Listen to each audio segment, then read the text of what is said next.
Good morning, class 6.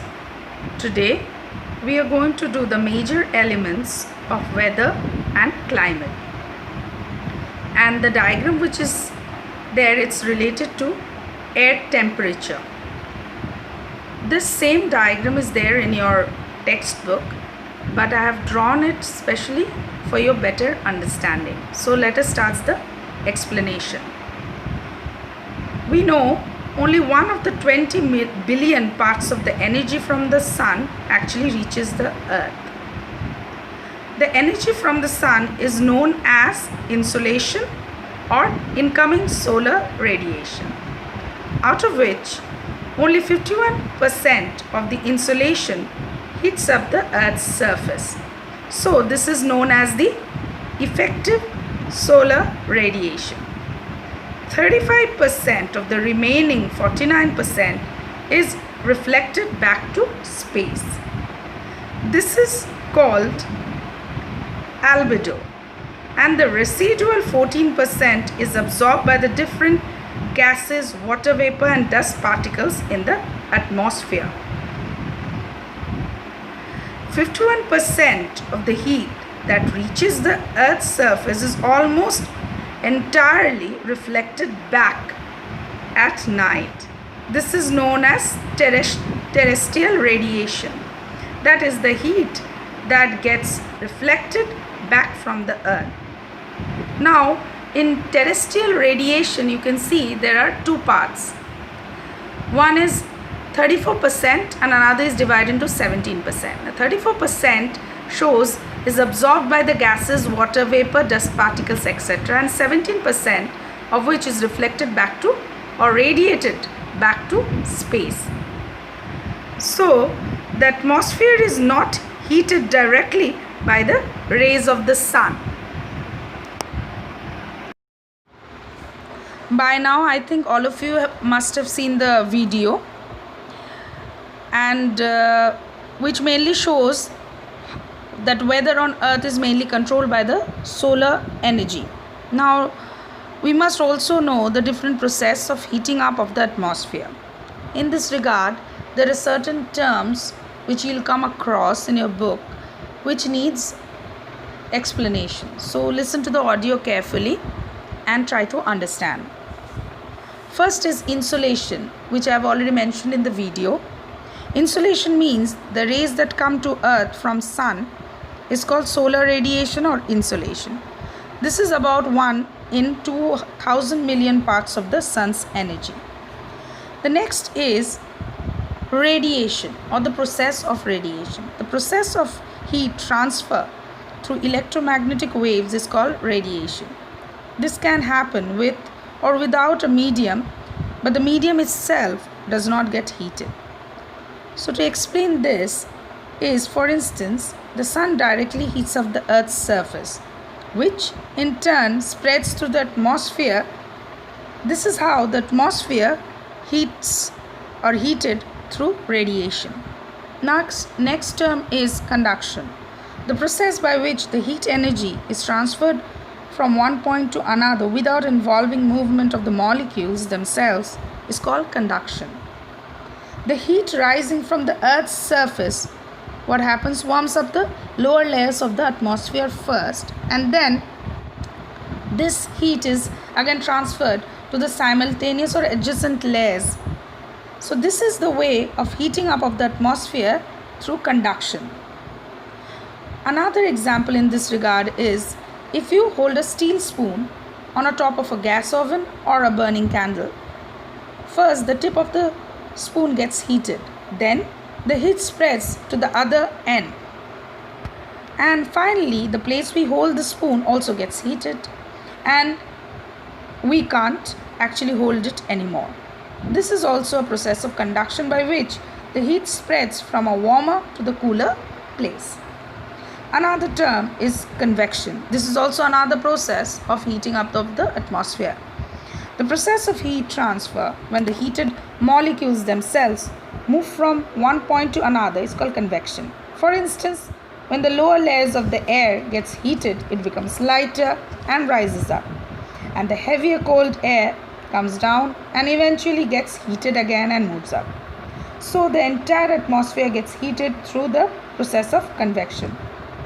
Another example in this regard is if a bowl of water is placed on a oven. It gets heated.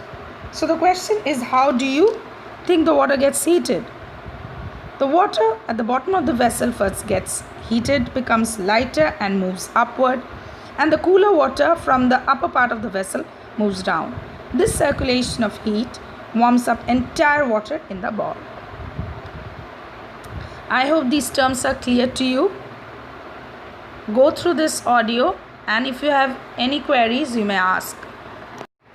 We also notice that there is a difference in temperature between the day and night. The difference between the higher and the lowest temperature in a day at a place is known as the diurnal range of temperature. The difference between the average temperature of the hottest and the coldest months is known as the annual range of temperature. When the diurnal range of temperature is high, then what happens? The days are usually very hot and nights are cold. And the high annual range of temperature makes the summers absolutely scorching hot and the winters very cold. Now, how we measure this temperature? Like our body temperature is measured with the help of thermometer. So, similarly, we also use 6's thermometer to measure the highest and the lowest temperature in a day. Now, there are two units to measure the temperature. One is the Celsius or the centigrade, and another is the Fahrenheit. Water freezes to ice at 32° Fahrenheit scale and 0° centigrade at Celsius scale. Water starts boiling at 212° Fahrenheit at Fahrenheit scale or 100° centigrade at Celsius scale. Next, we move on to another element of weather and climate, that is humidity of air. We always find the weather to be very sticky and moist during the rainy season, especially during this time as the monsoon has already entered West Bengal. So what happens? The clothes we wash never seems to dry.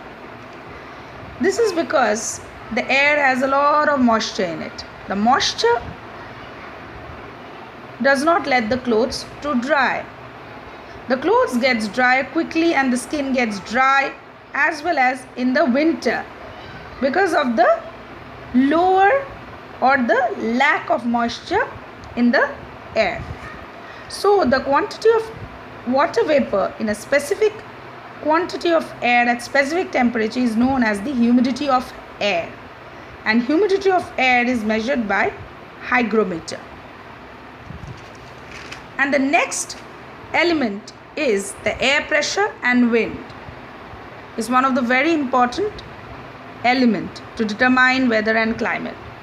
Air has weight, which you all know, and it exerts pressure on earth too. The atmospheric pressure is maximum at the sea level. Why? It is because the higher we move, the pressure is less or lower. So, in stormy turbulent weather usually results when we have very low atmospheric pressure, and when the pressure is high, the sky is clear and the weather is calm and fair. So, you must have seen in the news that whenever there is a turbulence in the weather, a low pressure is formed over the sea, and which results in storms, and which is why this Amphan is also a result of the low pressure which generated over the Bay of Bengal, and the weather department had already forecasted this long before, that it will be a very turbulent and ferocious storm that was supposed to, or that has approached West Bengal, right? Now, the instrument for measuring this atmospheric pressure is called the Fortin's barometer. Now, the air which blows parallel to the ground is called the wind. In order to maintain the equilibrium of pressure, the air usually blows from the area of high pressure to the area of low pressure. If the pressure or the air pressure in any area suddenly falls, the air from the adjacent high pressure areas rushes to the great speed to the low pressure area. This can cause storm, or this results in storms. Wind moving at a great speed can uproot trees, make houses collapse in its path, which we have actually seen how devastating Amphan was. Warning are sounded to the fishermen not to go out to the river or sea to catch fish. The direction of wind is recorded by a wind wake or weathercock. Wind speed is measured by an instrument called anemometer. Winds are also named according to the direction from which it blows. Next is another element of weather and climate is cloudiness and rainfall. Now the measurable portion of cloud in the sky is called cloud cover or cloudiness, and the cloudy sky covers like a blanket. Now rainfall. So since moisture laden air is light, it moves upwards. The temperature pressure of the air above is less, so the moisture cools down and turns into little droplets of water. This process is called condensation. The water particles gather around the dust particles which float in the air to form clouds. These droplets join together to form layers of drops of the water that are heavier, and these, under the influence of the gravity, fall as rain on the earth's surface. Precipitation, which takes place where the atmospheric temperature is below 0 degree, is called snowfall. The instrument to measure rainfall is called rain gauge. The meteorological department of the weather office collects all the facts and prepares weather map for every 24 hours. This information is passed on to the newspapers and broadcasting stations. The weather office forecasts the weather of a place generally for the coming 24 or 48 hours. This is called weather forecast. The headquarters of the meteorological department in West Bengal is at Alipur. Now, after listening to this long audio, if you have any questions that is coming up to your mind, you may ask, but patiently listen to the audio. Now let's arrange the jumble words. The first one will be climate, then B will be weather, C will be rain gauge, D will be albedo, and E will be cloud cover. Then in the match the following, the atmospheric pressure is related to barometer, air temperature is measured by thermometer, humidity of air is determined by hygrometer, and wind speed is determined by anemometer. Next, put the signs in that it is cold throughout the year in Darjeeling is climate. So you have to put an arrow, upward arrow sign. Next, B, there are changes of wind blowing, or there are chances of wind blowing at a speed of 60 kilometers in the forthcoming 48 hours. So this is a weather forecast. So it will be like a cloud shape. Number C is there has been very little rainfall over Sahara Desert for many years. So it is related to climate. So upward arrow sign. Then number D is there has been 20 millimeter rainfall in Kolkata in the past 24 hours. So this is relating to weather. Then E, the temperature in Ladakh often falls down to minus 40 degrees centigrade in winter. So this is related to the climate. So you have to put an upward arrow sign. So with this, we end our today's online session. I'm going to send the home assignment questions and some answers to some other questions that I have written. I thought it is necessary for you to know. So these I'm going to send right now. Solve them. Try to solve these questions at home. And by evening, I'll be sending the answers to the home assignment that I'm sending it to you right now.